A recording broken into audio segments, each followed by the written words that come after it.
Hey everyone, welcome to episode 2 of The Breakdown, a show where we go into detail about environmental issues affecting Antigua, Barbuda, Redonda, and the Caribbean region, so that you, the public, can be aware and empowered with knowledge. My name is Nicole Garcia, the Antigua Marine Conservation Program Coordinator at the Environmental Awareness Group. Let's get into this discussion.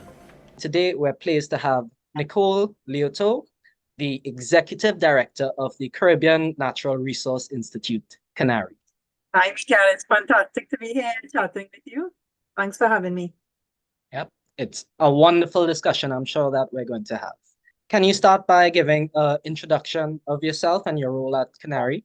Okay, so I'm Nicole. I have been working with CANARI actually over 19 years. We are based in Trinidad and Tobago, but we work across the entire Caribbean region. And our mission is promoting and supporting stewardship of natural resources.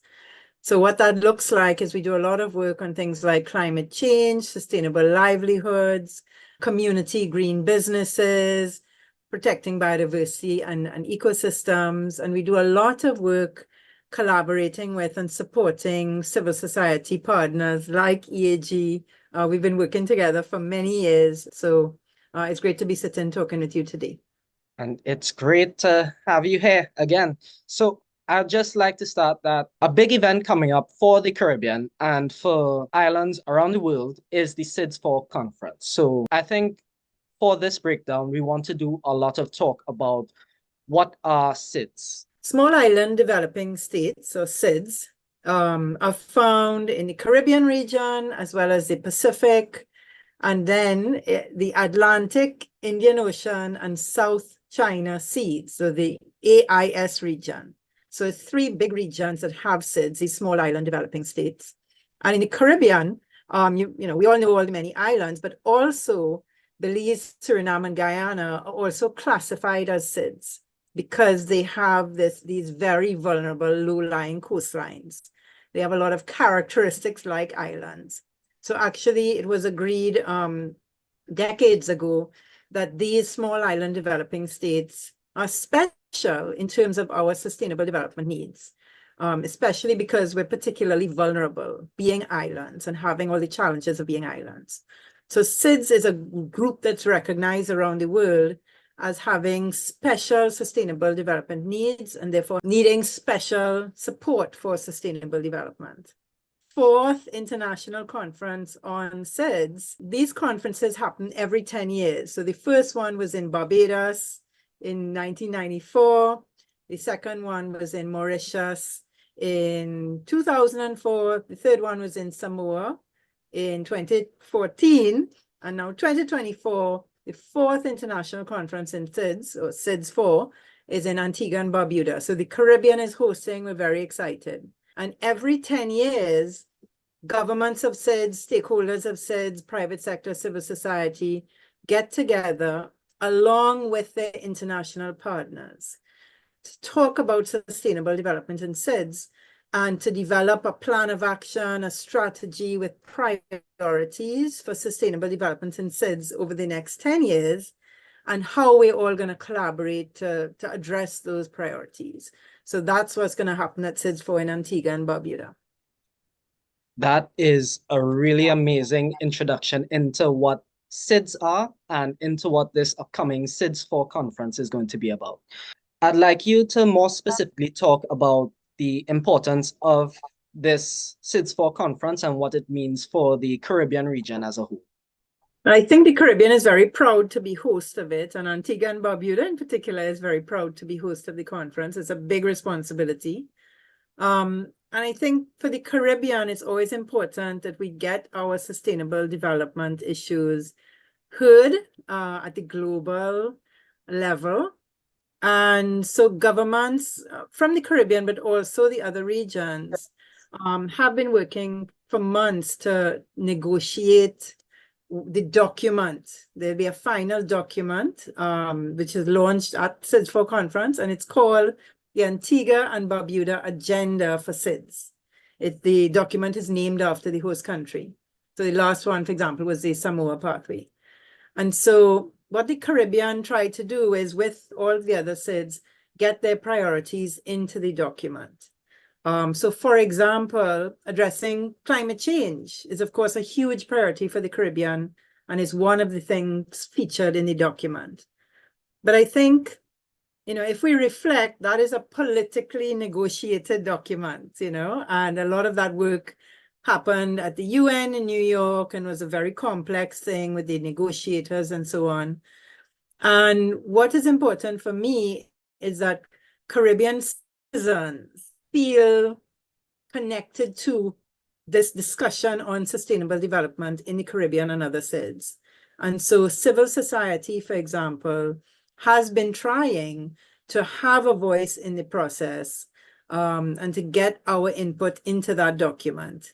I think that was done, for example, CANARI and others submitted statements, we attended different meetings, put ideas in writing. But I think what's clear is that that is a political document and has a very specific and quite limited focus.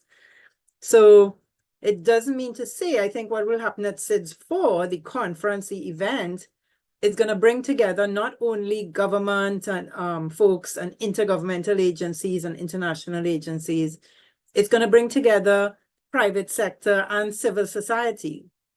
And so we then will have, I think, a much broader discussion about what people are doing, what are they working on, what are the priorities as they see it, and how can we collaborate moving forward. So I think we need to look at the political document, but also grab that opportunity in Antigua. It's going to be very exciting, being able to talk with people and people who work on the ground doing real stuff, and hear what they think are the priorities. And so I'm looking forward to Antigua and Barbuda having a big contingent at the conference and really being able to share what's happening in Antigua and Barbuda, as well as CANARI and other partners from around the Caribbean civil society will be coming to Antigua and Barbuda to share and talk together. And I mean, personally, I think it's really important that Antiguans and Barbudans understand that SIDS4 is happening here. This is their chance, their biggest chance to get their voice heard. If it's petitioning the government to make sure that the issues they find important get raised, or petitioning NGOs like EAD to make sure that the work we continue to do keeps getting done and they see the importance of it at the end of the day. It's really important that citizens and residents in Antigua and Barbuda take advantage of the opportunity of people from all over the world coming to the island, because they will be at the conference, but they'll also be staying all over the island, visiting, talking to people. So I expect from the time I land in the airport, my taxi driver, people who greet me will be thinking sustainable development, and let's all talk about sustainable development. And they'll be wanting to talk about sustainable development in Antigua and Barbuda as they see it. So I think it is a really exciting thing that you guys are hosting. Yep, we're looking forward to it. Let's talk a little bit more about the Sustainable Development Goals. And can you explain a little bit more about what the Sustainable Development Goals are and the 2030 Agenda for Sustainable Development? So the Sustainable Development Goals, or SDGs, a lot of people are surprisingly, this has really been talked about globally and people know about this. This is what governments, again, negotiated in the United Nations space of what they see as the global sustainable development priorities. And so these goals, range from everything: climate change, biodiversity and ecosystems, poverty reduction, equity, energy, food security, health, gender and youth empowerment, partnerships, good governance. So they really are helping countries of the world to focus on sustainable development together. And that then gets translated through national plans and programs. Every country has, our own sustainable development plan. But also it gets groups of countries like these SIDS as a group can look at the sustainable development goals, which are very, very broad, but then pull that down and say, okay, for SIDS, what are the priorities? So the SIDS, Antigua and Barbuda agenda for SIDS, and what we talk about in SIDS4 is supporting delivery of the Sustainable Development Goals. It's trying to pull that down and make it real and have concrete priorities and a plan for how we're going to deliver that by 2030. And of course, the SIDS agenda will go to 2034 because it's a 10-year plan. I would like to ask you more about how do you think we've been doing for the past 10 years from the Samoa pathway to... I mean, I think it's frustrating in a way. We are making progress in some areas, but it is frustrating that every 10 years, these SIDS documents, if you go back and look at them, you see some of the same issues coming up. You know, for example, gender equality keeps coming up. The need for health care for all and good education for all. They need to conserve our ecosystems. It keeps coming up. And so that really is sad in that these are sustainable development issues that are going on for decades, and we need to find ways to solve it. We need new approaches, new partnerships.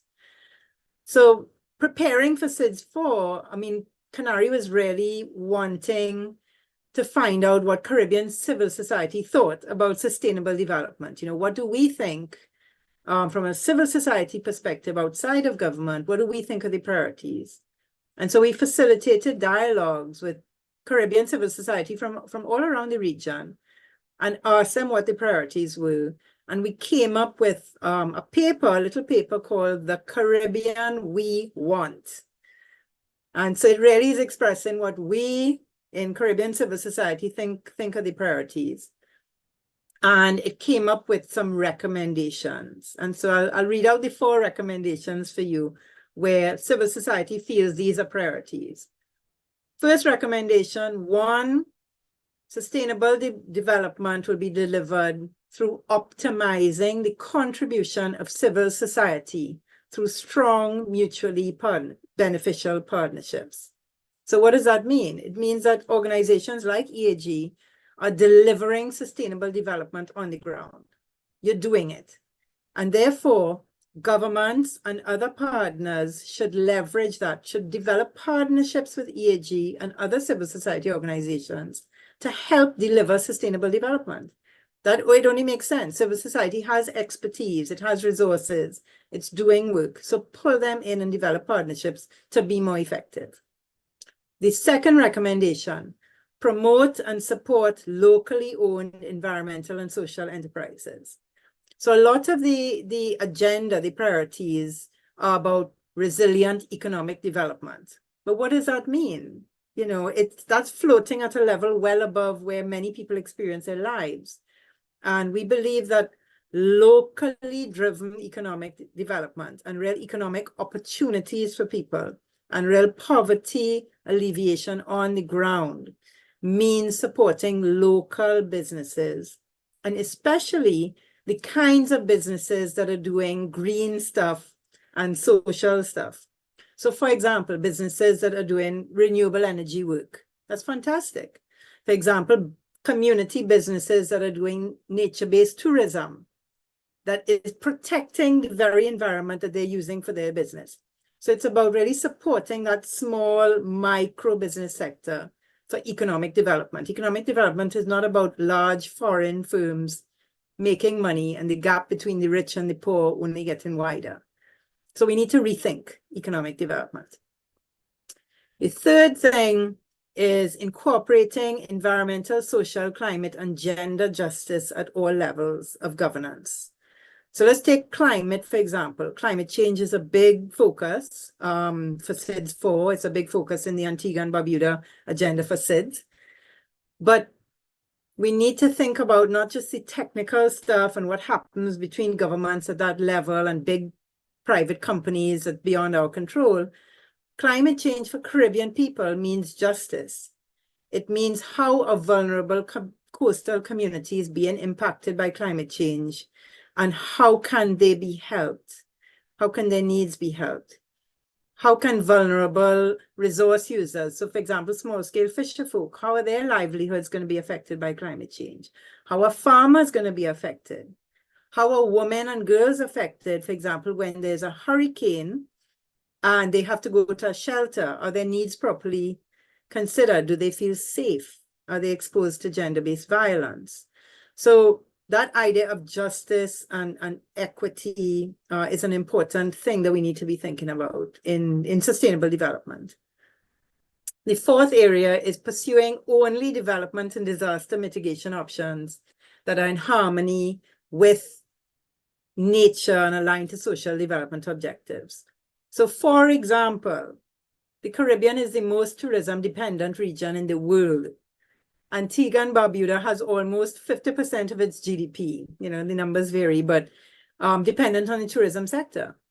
So as we know tourism is critical for our development, how can we ensure that the type of tourism that is developed protects nature and helps people?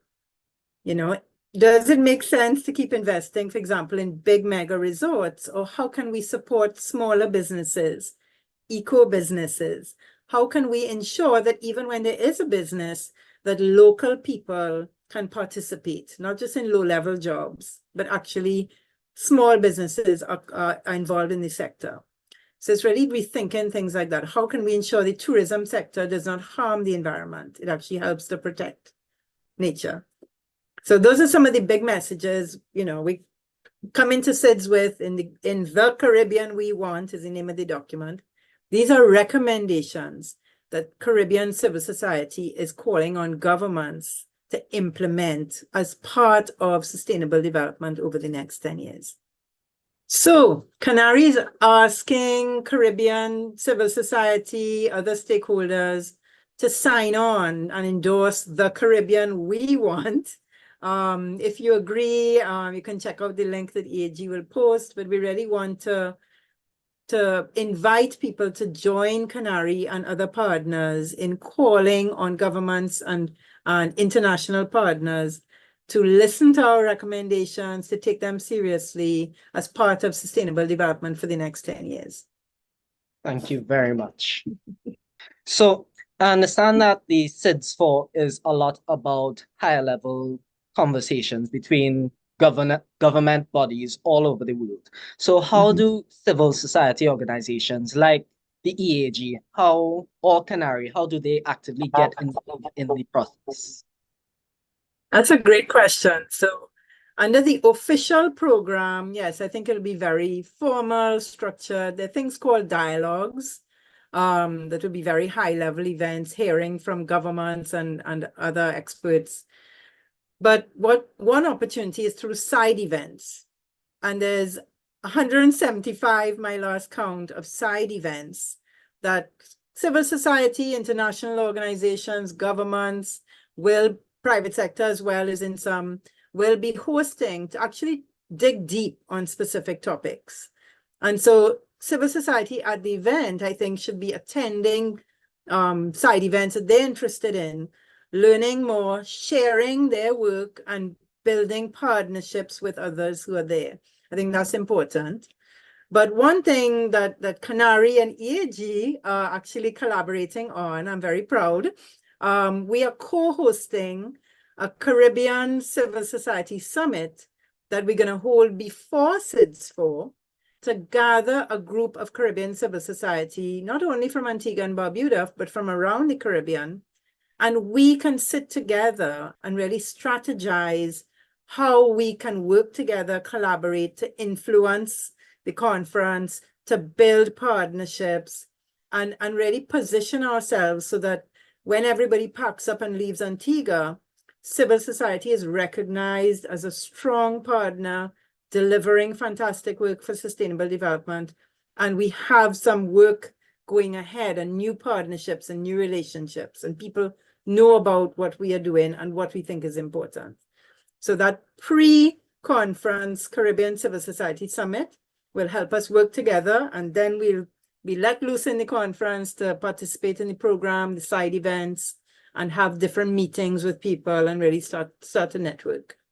That's one event that we're looking forward to at the EAG, at least. I can see. Okay, so do you think citizens have the opportunity to voice their opinions on the climate, environmental, and social issues affecting their countries or islands? And do they have opportunities to participate in dialogue in SIDS or other agendas?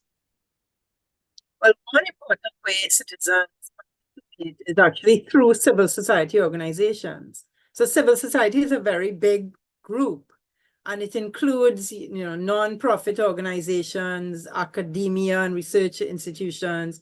It includes the media, but it also includes community groups, citizens groups who are all committed, to an issue.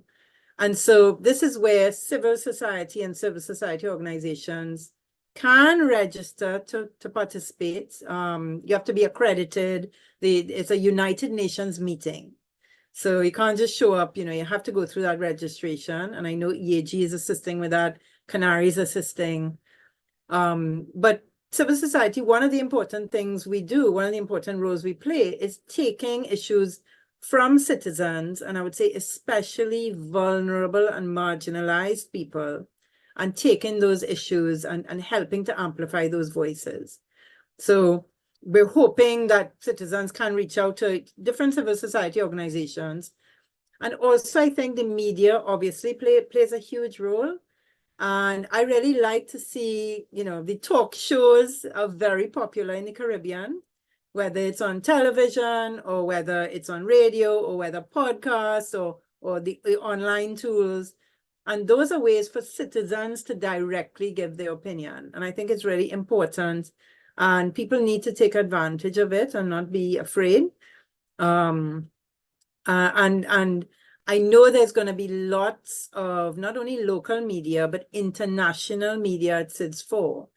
And they will be really trying to understand what people see as sustainable development issues. So citizens from, various countries, including Antigua and Barbuda in the Caribbean, we need to take advantage of the fact that the media is there and can help give us a voice, but also directly request, meetings with people. And I think citizens in countries should be able to call up their member of parliament or their local government representative and say, I want to meet with you. I have a concern. I have an issue. I want to know what you are doing, what you can do. And we need to do a better job as citizens and civil society to participate in governance and participate in decision making. It doesn't stop when you vote somebody in. I think we need to do much better in the Caribbean at continuing to engage with governments in a meaningful way, in really ensuring that the development pathway our countries are taking is what we want to see, and participating in that discussion beyond SIDS4. That is a wonderful answer. And it kind of highlights the role of civil society organizations like the EAG, where we specifically deal with environmental issues. Talk to us about concerns you have, and then we help amplify that voice and get it out to the people who need to hear it. Can you explain what civil society organizations and NGOs have been doing to aid in the SIDS agenda and environmental issues? Well, the roles are really diverse because civil society is really diverse, obviously. And so one of the roles that we talked about was this role of amplifying voices of citizens, but especially vulnerable and marginalized people who maybe can't advocate for themselves. That's one role that civil society plays. But there are other roles, like research. EAG has done excellent scientific research, on biodiversity issues. But also there's also the issue of capturing local knowledge and indigenous knowledge. And this is an important role that civil society plays. And remember, civil society includes academia and research institutions, as well as the more hands-on on the ground organizations. So, for example, organizations managing protected areas are bringing all of that knowledge and expertise and working with local communities to capture knowledge. So that's one area. Civil society is actually inputting in development of plans, policies, strategies, programs. So think about protected area management plans. Local communities in the area, civil society organizations who are working are inputting into that. Think about national policy, national policy development. A policy on gender, for example. There are many gender civil society organizations with that expertise and really bringing that to the table to helping to shape that policy or plan. That's a national government, official policy. There's also, very important work being done on the ground. And so there's some organizations around the Caribbean. I'll call the example, the Laborie Development Foundation in St. Lucia is an amazing community-based, it's a network really of many community organizations in the village of Laborie, which is a coastal village, that really has actually developed their own vision, their plan for sustainable development of that village. And so local organizations then in Laborie, for example, are driving economic development, social development in that village with everyone from the village, so that it makes sense to them and delivers benefits to them. Think about climate adaptation. Actual work on the ground is being done by civil society, whether it's planting mangroves or restoring coral reefs or working with local communities and farmers to build resilience. So there's a lot of actual concrete work being done well beyond. I think civil society is often seen, by governments and others as very token. Oh, y'all are doing education. You're doing work in schools. You're doing public education. That is one role, but there's much, much, much more. And civil society is bringing real expertise and resources to bring sustainable development solutions on the ground for people. And I'm really glad to hear you explain all these different roles that civil society organizations play in, representing the people and actively doing work on the ground to, specifically for the EAG, we're working towards the sustainable development goals. We're working towards better forms of management for some of our protected areas. We're working towards conserving endangered and endemic wildlife to ensure that, for the generations that come, they're still around and we still have something to be proud of. So I'm really happy of all the work CANARI is doing to push the society voice, especially in these large international arenas where it's a lot harder for smaller NGOs to get their voice heard. So I think it's extremely important work that's currently being done. The Caribbean We Want Dialogue is directly saying to all these governments, the UN bodies, what we as civil society can do and want to achieve through all our hard work. So I'd like to end this by really thanking you for this interview, thanking you for your time and all the work that CANARI is putting into this dialogue. And I want to thank the audience for watching episode 2 of The Breakdown, and follow all of us on social media. Nicole, before we end, I really want to big up to EAG. I follow you all on social media, so I'm quite up to date on your work, and you all are doing fantastic work and collaborating with others. And so you are really a big inspiration, and we're very honored to be collaborating with you. So thank you. Thank you for taking the time to do this interview to better inform people of what's coming with SIDS4. So hopefully their voices can be heard if they have pressing issues they want to elaborate on.